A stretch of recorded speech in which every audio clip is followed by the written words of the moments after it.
नमस्कार दर्शक बंधु लकी स्पेशल रेसिपी को आपण मानक स्वागत जनाऊँगी। आज मु कंचा तेंतुली छेचार रेसिपी बनाऊँगी जहाँ को आपण मैंने घरे बन पारे जहाँ को पखाल सहित खाइले बहुत टेस्टी लगे। कंचा तेंतुली छेचा बनवाई सामग्री है कि कंचा तेंतुली 4-5 पखुड़ा रसुण 2 ରୁ 3ଟି कंचा लंका स्वाद अनुसार लुण आउ कि कंचा सोरिष तेल। कंचा तेंतुली चोपा को आम छड़े नहीं जिबा।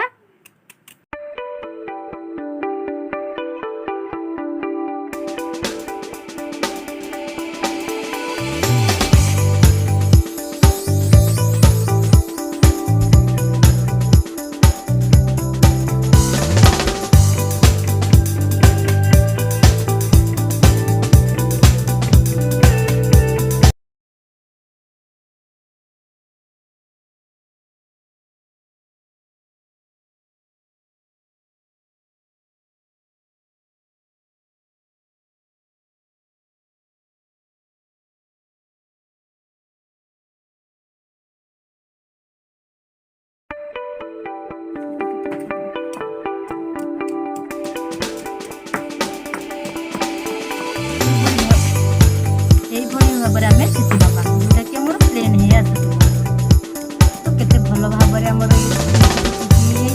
तापर आम कौन करवा गोटे चामच कंचा सोरिष तेल को तादेह बोलवा। कंचा सोरिष तेल की पकाइले तार टेस्टा अधिक हो खटा जिन कंचा सोरिष तेल आम मारे यूज कर कंचा तेंतुली आपण मैंने घरे भी बनई पखाल सहित खातु। केमिति लगुच आपण मते कमेंट द्वारा जनइबे।